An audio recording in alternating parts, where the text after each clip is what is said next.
반갑습니다. 로봇기업가 센터의 김영로 센터장입니다. 정말 많은 분들이 오셨네요. 여러분, 제 얼굴 보면 어떻습니까? 실패를 한 것 같습니까? 사실 제 얼굴을 보면 오늘 또 메이크업을 워낙 잘 해주셔가지고 더 젊어 보이죠? 고맙습니다. 힘내서 하겠습니다. 먼저 지금 보는 사진은 여러분 노르웨이 오슬로에 있는 바이킹 박물관입니다. 우리가 영화를 보면 여러분들 아시겠지만 바이킹 민족을 볼 수 있습니다. 그들은 척박한 국토에 가난한 백성들입니다. 그런데 다른 나라 국가를 침범하고 지나가는 배들을 급습하고 약탈한 물품으로 살아왔기 때문에, 그래서 그들은 배를 만들 때 배가 민첩하게 빠르고 흔들리지 않고 견고하게 만든다고 합니다. 그들은 그게 생존 기술이었고 살아가는 경쟁력이었습니다. 그들은 그걸 통해서 숙련된 항해술을 터득했고요, 그로 인해서 지중해를 건너 신대양을 개척했습니다. 제가 여러분들에게 말씀드리고 싶은 것은 생존이라는 키워드입니다. 저는 살면서 정말 한 30년의 광야가 있었던 것 같습니다. 그 안에 서바이벌이라는 그 생존 속에서 제가 살아왔습니다. 지금 보이는 첫 번째 숫자 16, 이 16이라는 숫자는 제가 20살 되던 이전에 이사를 16번이나 했습니다. 지금 이제 한테 소리도 나오셨는데, 이게 잘 살아서 해외 주재원을 가서 이사를 이렇게 더 나아진 게 아니라 이사를 갈 때마다 정말 단칸방으로 이사 가게 되었습니다. 저도 항상 동물하고 같이 살았던 것 같습니다. 쥐와 개와 고양이와.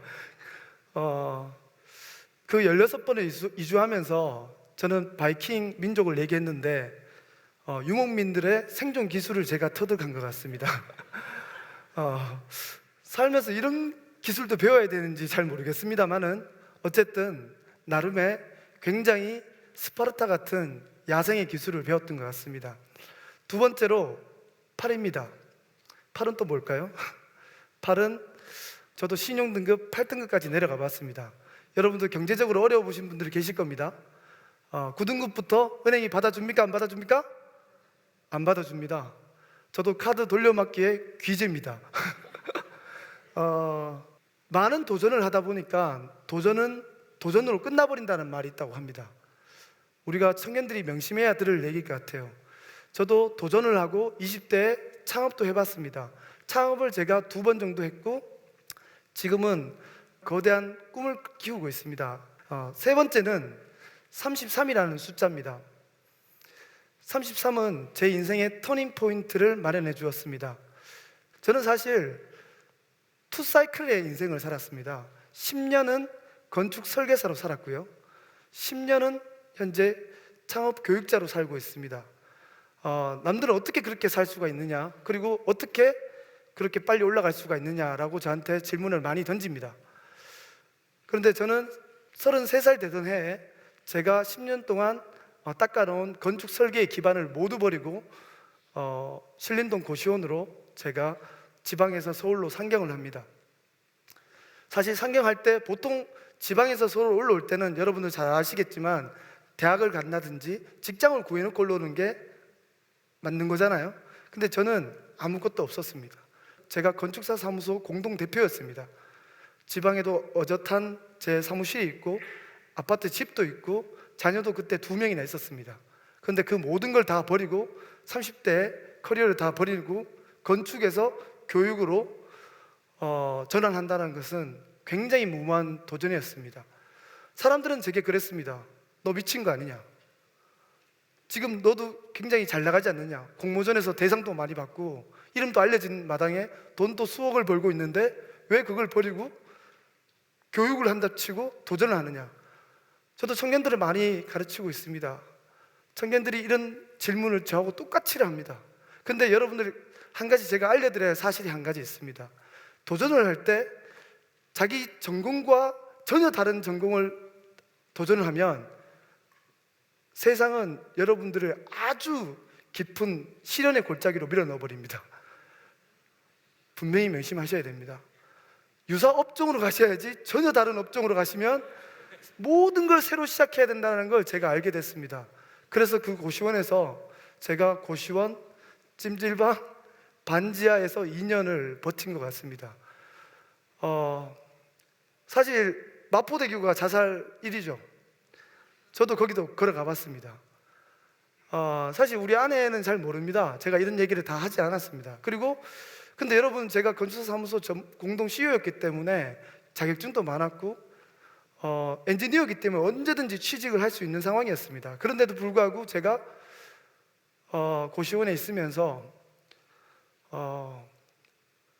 호랑이는 배고프다고 잡초를 뜯어먹지 않는다, 저는 이걸 기억하고 있습니다. 한번 칼을 뽑았기 때문에 어떻게든지 한번 해보자. 그리고 제가 꿈꾸는 학교를 만들어보자, 그 생각으로 제가 뛰어들었습니다. 꿈이 클수록 저항이 크다는 말이 있습니다. 그렇게 신림동에 올라와서 제가 한 것은 공부였습니다. 다시 대학원에 공부를 하고 대학원에 들어가고, 그리고 학교를 세워야겠다 생각을 했습니다. 그 학교가 공교육에 우리가 문제가 많다고 하지 않습니까? 근데 이 공교육을 대체할 수 있는 대안학교, 아니면 대학을 하나 만들어 보자고 생각을 했습니다. 그래서 만든 학교가 바로 융합인재사관학교라는 겁니다. 지금 사진에 보시다시피 4명으로 시작했습니다. 그리고 지금은 400명이 넘는 학생들이 수료를 했습니다. 이거는 1년 과정의 프로그램이었고요. 사실 제 개인이 세웠던 학교입니다. 학위를 주지는 않습니다. 하지만 이걸 통해서 많은 학생들이 잘 된다는 걸 볼 수 있었고요. 7년째 하고 있는 이유가 있습니다. 제게는 소명이 있었고요. 교육을 하는 사람은 절대 다른 업종을 투잡, 쓰리잡을 하면 안 된다는 걸 저는 알고 있습니다. 왜냐하면 교육은 제너레이션 투 제너레이션입니다. 다음 세대를 위해서 하는 겁니다. 그 사명감으로 해야 교육은 헌신이 있고 진정성이 있습니다. 오늘 이 자리에는 사실 제일 첫 번째 기수인 우리 제자가 한 명 여기 와 있습니다. 그런데 이 제자가 삼성에 취직하고 다시 저희 회사에 들어와서 저와 같이 일하고 있는 선순환 구조도 지금 만들어지게 되었습니다. 그리고 저는 사실은 이 학교를 만들어서 굉장히 사실 의미 있는 삶을 살고 있습니다. 정말 스승의 날 때는, 여러분들 스승의 날 카네이션 받으셨죠? 저는 화환을 받습니다. 정말 수백 통의 편지를 받고요. 그런데 여러분들, 제가 이거를 여러분한테 뭐 입학 전형하는 거 아니냐 이렇게 볼 수 있지만, 이 전체 과정은 다 무료로 진행되었습니다. 재능 기부를 했습니다. 저도 미쳤는 것 같습니다.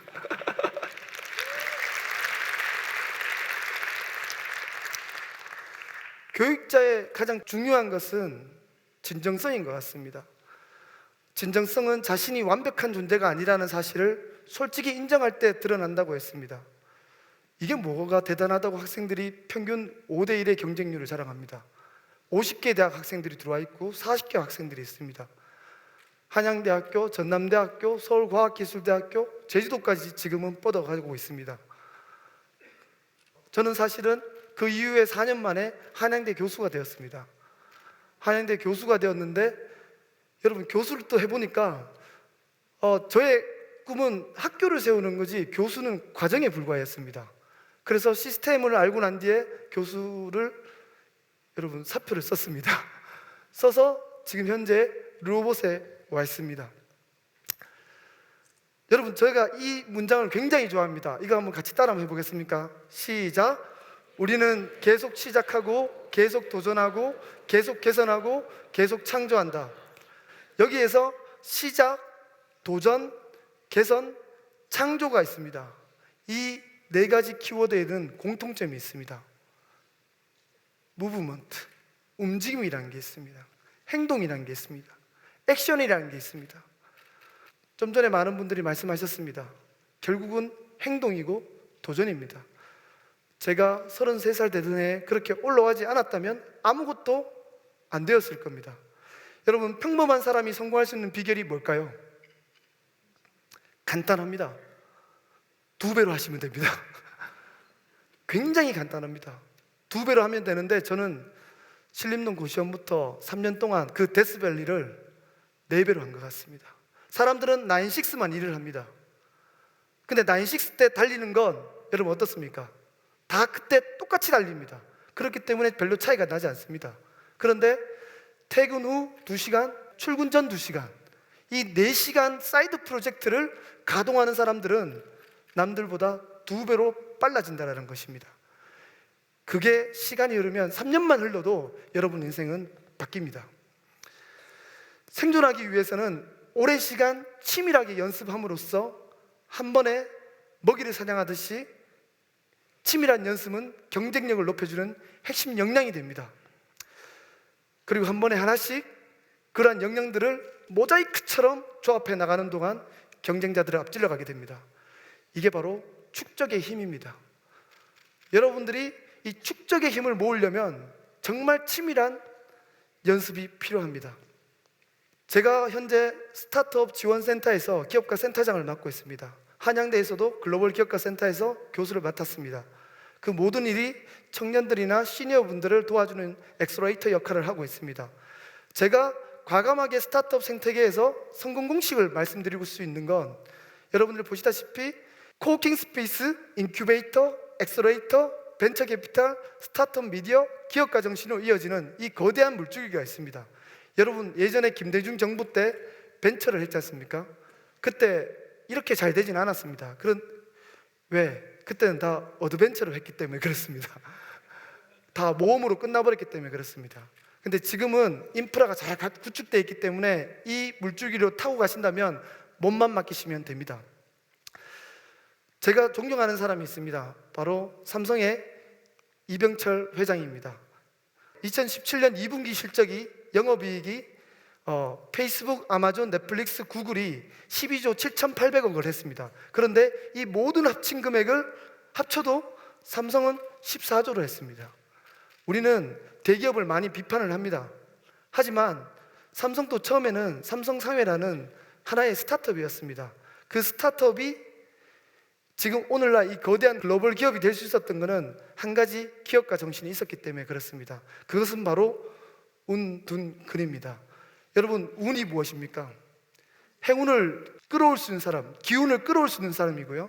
둔은 우직하게, 그리고 근은 근면한 사람이 됩니다. 이 세 가지를 갖추지 않으면 절대로 성공할 수 없다고 하는 게 바로 이병철 회장이고요. 저 또한 이 좌우명으로 인생을 살고 있습니다. 제가 9년 동안 제가 가슴속에 품고 있는 게 하나 있습니다. 제가 오늘 최초로 공개합니다. 예전에 제가 2009년에 학교를 세우겠다고 100억이 필요하다고 제 혼자 이렇게 수표를 썼습니다. 근데 지금 너무너무 낡아가지고 사실 다 떨어져 가는데 제가 이거를 지금 2018년 12월 1일에 지급하겠다고 그랬습니다. 근데 이제 1년밖에 남지 않았습니다. 근데 놀라운 사실은 어떡합니까? 될 것 같습니다.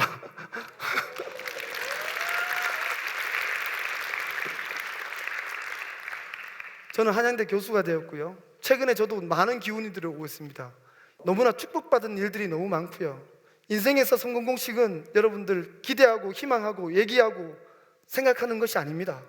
바로 행동하는 것이고요. 마지막으로 여러분, 장미를 꺾으려면 어떻게 하면 되는지 아십니까? 그 답은 가시에 찔리셔야 합니다. 가시에 찔리시면 매혹적인 장미, 여러분들이 원하는 꿈을 얻을 수 있습니다. 감사합니다.